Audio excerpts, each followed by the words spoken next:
किसान भाइयों नमस्कार, मैं पुनीत सिसोदिया। किसान भाइयों आज की इस वीडियो में हम आपको बताने वाले हैं बायर कंपनी के नेटिवो फंजीसाइड के बारे में। देखिए जो नेटिवो फंजीसाइड है बहुत ही एडवांस लेवल का फंजीसाइड है।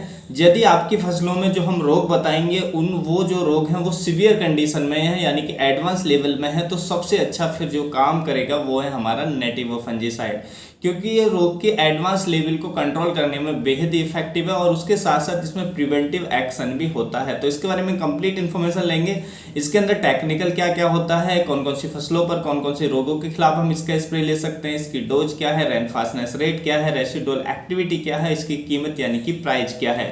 तो कंप्लीट जानकारी लेंगे। वीडियो अच्छा लगे लाइक कीजिएगा, अच्छा ना लगे तो आप इसे डिसलाइक भी कर सकते हैं। तो चलिए जानते हैं। देखिए बायर का जो नेटिवो आता है इसके अंदर हमें दो टेक्निकल देखने को मिलते हैं।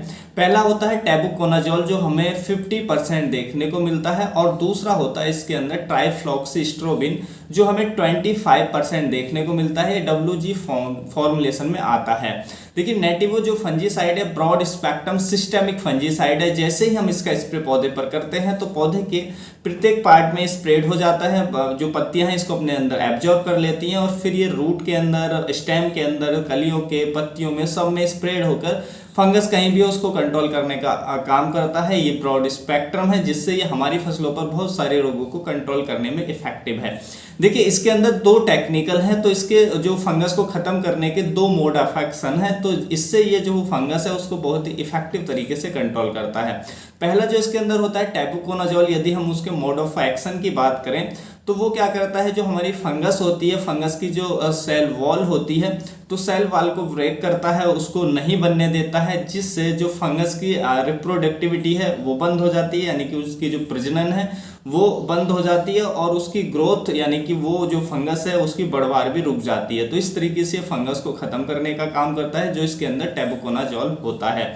दूसरा इसके अंदर होता है ट्राइफ्लॉक्सीस्ट्रोबिन। तो ट्राइफ्लॉक्सीस्ट्रोबिन क्या करता है, जो फंगस है उसके रेस्पिरेटरी सिस्टम को डैमेज करता है, जिससे जो फंगस है वो खत्म हो जाती है। तो इस तरीके से इसके फंगस को कंट्रोल करने के दो मोड ऑफ एक्शन होते हैं, यानी कि दो तरीके से फंगस को खत्म करता है, जिससे बहुत ही इफेक्टिव हमें ये रिजल्ट देता है रोगों के खिलाफ। तो देखिए इसके अंदर प्रिवेंटिव और क्यूरेटिव दोनों एक्शन पाए जाते हैं। क्यूरेटिव में भी बहुत अच्छा काम करता है और प्रिवेंटिव में भी अच्छा काम करता है, यानी कि अभी रोग नहीं है तो अब आपने स्प्रे कर दिया है तो रोग को आने भी नहीं देगा, और रोग आने के बाद यदि आपने स्प्रे किया है तो ये फिर रोग को ठीक करने का, क्योर करने का काम करता है। और देखिए जैसा कि मैंने बताया ये जो फंजीसाइड है नेटिवो, ये एडवांस लेवल का फंजीसाइड है। यदि आपकी फसलों में रोग सीवियर कंडीशन में भी है तो उसको भी ये बेहद इफेक्टिव तरीके से कंट्रोल करता है।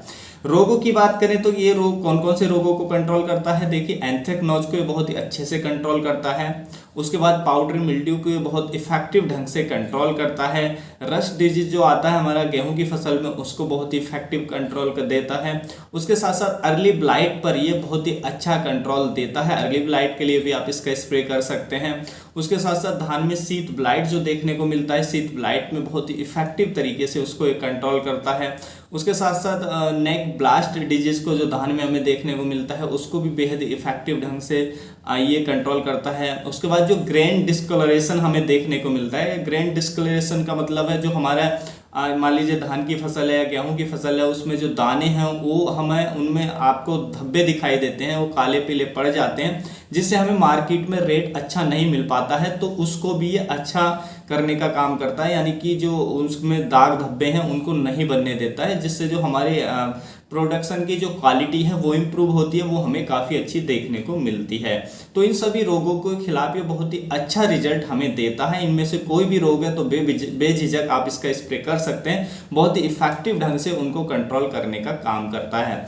फसलों की बात करें तो आप टमाटर पे, मिर्च पे, बैंगन पे, भिंडी पे और अन्य सब्जी वर्गीय फसलों पर स्प्रे कर सकते हैं यदि इन रोगों का अटैक है। और उसके साथ साथ धान में बहुत अच्छा ये रिजल्ट देता है शीत ब्लाइट के खिलाफ, नेक ब्लास्ट के खिलाफ या ग्रेन डिस्कलरेशन के खिलाफ। तो धान की फसल में, गेहूं में बहुत अच्छा ये कंट्रोल देता है। जैसे ग्रेन डिस्कलरेशन उसमें हो रहा है तो दाने यानी कि भद्दे हो रहे हैं तो उसमें के लिए स्प्रे कर सकते हैं। गेहूं में आप रस्ट डिजीज के लिए ये इसका स्प्रे आप कर सकते हैं, उसको बहुत ही इफेक्टिव ढंग से कंट्रोल करता है। तो इन सभी फसलों में जो हमारी अनाज वर्गीय फसलें हैं उनमें भी आप इसका स्प्रे ले सकते हैं। उसके साथ साथ आम की फसल में आप इसका स्प्रे ले सकते हैं एंथ्रेक्नोज के खिलाफ, पाउडरी मिल्ड्यू के खिलाफ। अंगूर की फसल में स्प्रे ले सकते हैं, यानी कि फलों वाले पौधों पर भी आप इसका स्प्रे कर सकते हैं। काफ़ी अच्छा रिजल्ट हमें देता है। यदि हम इसकी डोज की बात करें तो देखिए इसकी जो डोज हमें रखनी होती है 1 ग्राम पर लीटर पानी में मिलाकर इसका स्प्रे करना होता है। 15 लीटर पानी के लिए हमें इसका 15 ग्राम की मात्रा को 15 लीटर पानी में मिलाकर अपनी फसलों पर स्प्रे करना होता है। यदि हम इसके रेन फास्टनेस रेट की बात करें तो स्प्रे के बाद इसका जो रेन फास्टनेस रेट होता है वो 2 से लेकर 2.5 घंटे का होता है, यानी कि स्प्रे के बाद 2 से लेकर के 2.5 घंटे तक यदि बारिश नहीं होती है तो इसके हमें काफ़ी अच्छे रिजल्ट देखने को मिल जाते हैं।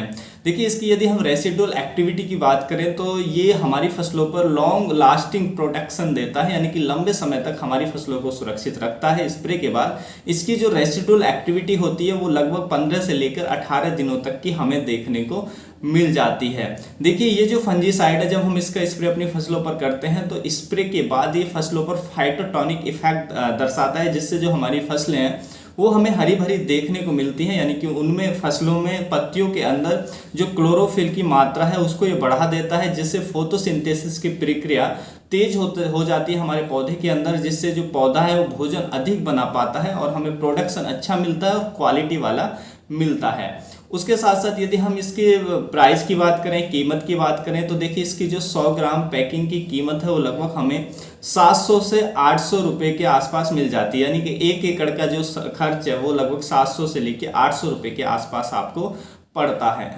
तो किसान भाइयों यही थी आज की जानकारी नेटिवो फंजीसाइड पर। उम्मीद है आपको जानकारी अच्छी लगी होगी। जानकारी अच्छी लगी तो वीडियो को लाइक कीजिएगा, अन्य फार्मर के साथ इसको शेयर जरूर कीजिएगा ताकि उन तक भी जानकारी पहुंच सके। मिलता हूं आपको नेक्स्ट वीडियो में नई जानकारी के साथ, तब तक के लिए आप अपना ख्याल रखिएगा।